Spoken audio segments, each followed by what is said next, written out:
एक ऊंची पहाड़ी पर गांव के ऊपर फुसफुसाते जंगल थे।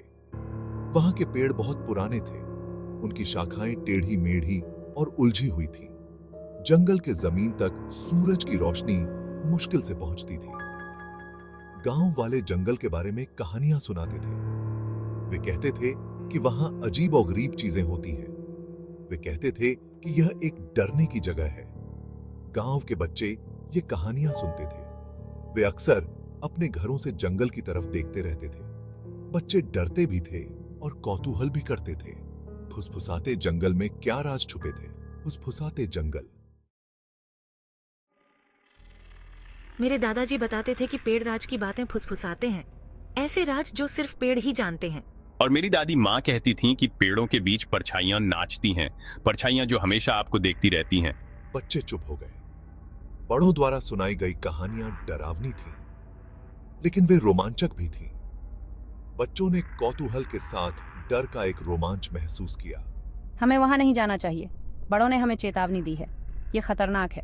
उसने दृढ़ता से बोलने की कोशिश की, लेकिन वह भी अनजान की ओर खिंचाव महसूस कर रही थी। नहीं, S4, मुझे डर नहीं लगता। क्या तुम्हें डर लगता है?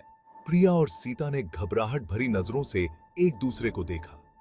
वे जानते थे कि उन्हें वापस लौट जाना चाहिए, लेकिन मनाही वाली जगह का आकर्षण बहुत तेज था। चलो थोड़ा सा अंदर तक चलते हैं, बस यह देखने के लिए कि यह कैसा है। और इसलिए अपने डर के बावजूद बच्चों ने अपना फैसला कर लिया। वे फुसफुसाते जंगल में जाएंगे। वे अपने डर का सामना करेंगे और कहानियों के पीछे की सच्चाई का पता लगाएंगे। बच्चों ने एक गहरी सांस ली और जंगल में दाखिल हुए। सूरज की रोशनी गायब हो गई। ऐसा लग रहा था जैसे पेड़ उन पर गिर पड़ेंगे। उनकी शाखाओं ने ऊपर एक मोटी छत बना ली थी। हवा ठंडी और नम हो गई। नम मिट्टी और पत्तों की गंध उनकी नाक में भर गई। बच्चे एक संकरे घुमावदार रास्ते पर एक कतार में चले। रास्ता जंगली पौधों और गिरे हुए पत्तों से भरा हुआ था। वे अपनी ही सांसों की आवाज सुन सकते थे। सन्नाटा सिर्फ झींगुरों की आवाज और पत्तों की सरसराहट से टूट रहा था। जैसे जैसे वे चलते गए, बच्चों को बेचैनी होने लगी। परछाइयां उनके इर्द गिर्द नाचती हुई प्रतीत हो रही थीं। हवा में पेड़ चरमरा रहे थे और कराह रहे थे, मानो एक दूसरे से राज की बातें फुसफुसा रहे हों। बच्चों को ऐसा लग रहा था जैसे कोई उन्हें देख रहा है। बच्चे जंगल में और अंदर चले गए। रोशनी और मंद होती गई, परछाइयां लंबी होती गईं, पेड़ों की फुसफुसाहट तेज होने लगी। क्या तुमने वह आवाज सुनी? लिली फुसफुसाई। उसने सैम का हाथ थाम लिया। क्या सुना?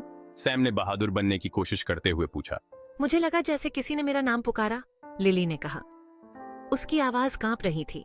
बच्चे रुक गए और सुनने लगे। केवल हवा की आवाज पत्तों को हिला रही थी, लेकिन वे इस भावना को दूर नहीं कर सके कि वे अकेले नहीं हैं। कोई उन्हें देख रहा था। रास्ता उन्हें एक खुले मैदान में ले गया। पेड़ विरल हो गए और छतरी से सूरज की एक किरण नीचे आ गई। समाशोधन के केंद्र में एक अकेला प्राचीन वृक्ष खड़ा था। उसकी शाखाएं मुड़ी हुई और गांठदार थीं, जो कंकाल जैसी बाहों की तरह आकाश तक पहुंच रही थीं। पेड़ के तल पर एक छोटा सा ऊंचा कुआं था।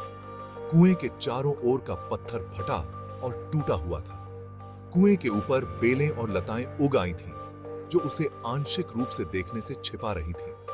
बच्चे समाशोधन को घूरते रहे। इसमें कुछ भयानक और परेशान करने वाला था। यह एक ऐसी जगह जैसी लग रही थी जिसे समय भूल गया हो, एक ऐसी जगह जहां राज दफन थे। जैसे ही बच्चे कुएं के पास पहुंचे, उन्होंने एक धीमी सी आवाज सुनी। वे जम गए।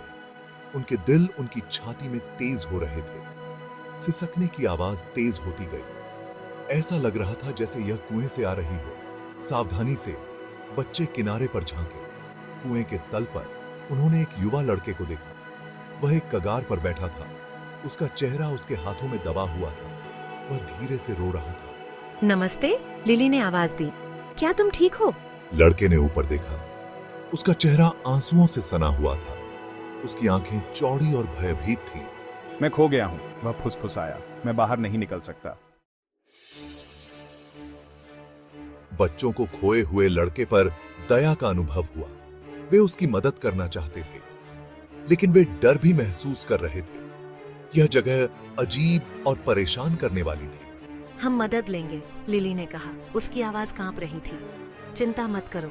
बच्चे यह देखने के लिए नहीं रुके कि लड़का उन पर विश्वास करता है या नहीं। वे मुड़े और भागे। वे इतनी तेजी से दौड़े जितनी तेजी से वे पहले कभी नहीं दौड़े थे। वे तब तक नहीं रुके जब तक वे जंगल से बाहर निकलकर खुले मैदानों की सुरक्षा में नहीं पहुंच गए। वे फिर कभी फुसफुसाते जंगल में नहीं गए। उन्होंने अपना सबक सीख लिया था। कभी कभी अपने बड़ों की चेतावनियों पर ध्यान देना ही सबसे अच्छा होता था। जंगल में कई राज छिपे थे। कुछ राज ऐसे थे जिन्हें अछूता छोड़ देना ही बेहतर था।